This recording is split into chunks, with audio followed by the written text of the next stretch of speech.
Welcome back everyone, and today we will be doing cheap, easy table toppers from the Dollar Tree. For my returning viewers, thank you, and welcome to all my new.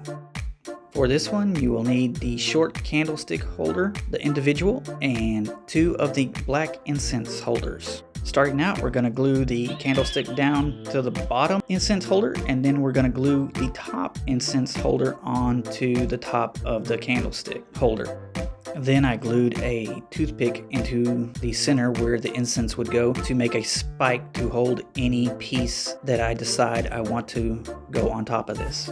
My first centerpiece was the $3 pumpkin from the $5 area to give it more of a fall look, and then I glued some flowers on the bottom to just make it more pleasing aesthetically. I'm only doing the basic ideas here. Hopefully y'all will find better and more unique ways to make it your own. If you're looking for a more Halloween-esque look, I got these little small skulls right there and just simply glue the back of them and then put them around the base of the candlestick. The reason I used a toothpick was I wanted it to be interchangeable, and that's what you're about to see me do here. I'm going to glue 4 little skulls around the base of the top and then put some pumpkins stacked up on it.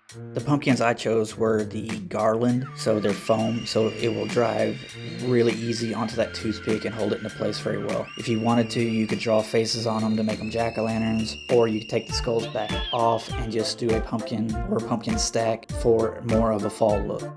Here I'm cutting off the twine that was holding the pumpkins together. The first one I'm going to show you is the individual pumpkin, and then I will actually pull the stem off of one, drive it down on the toothpick, and then put another toothpick in top of that one to give it the stack effect. Here I'm pulling off that second pumpkin, and I'm just ripping the twine and the stem off of it and then putting that toothpick down through the center where the stem was so I could drive the next pumpkin into place. And you can repeat this process as many times as you'd like.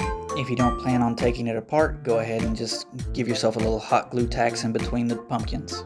Here I'm just giving you a secondary option if you do not want to use that incense holder as your base. This is a wood placard you can find in the craft aisle. You can paint it any color you want to. I just happened to choose black because my candle holder was black. This time we're going to be using the large candle holder and gluing it down to the wood placard. On the top of the candle holder, we will be using the incense holder once again with a toothpick glued in for a spike. Once again, using the plush pumpkin to do more of a fall look, and you can then, like I said, to the base, add anything you want to make it look either spooky, fall, or just whatever really you want to look at. Here I'm adding in skulls on the corners to make it more Halloween-esque, and then I will be adding in a little package of bones they also sell at the Dollar Tree. I did the pumpkin and pumpkin stack again, but really at this point you can put anything up on top of that you would like to, and if you need to, you can go ahead and not put the toothpick in and just put whatever you'd like up there and glue it on.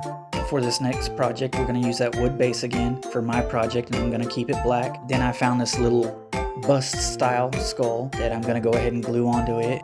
Then I'm going to glue flowers on it again because in my opinion the flowers tend to make it just look a whole lot more elegant. The next thing I added was the miniature skulls again on the corners to kind of set the base and make it look, just stand out a little more. Going back to the small bones to help just kind of, like I said, exaggerate the base and take it away from the plastic bust that it actually is and make it appear a little more nice. Remember, you can paint the base any color you want to, and you can also change the colors of any of the products, such as spray painting the candlestick, or where I left the wood, you can go ahead and paint that a separate color to make it pop even a little more. Remember, these are just a couple of quick shots of what I kind of had a general idea for, but y'all should do whatever you want to make it your own. Please like and subscribe.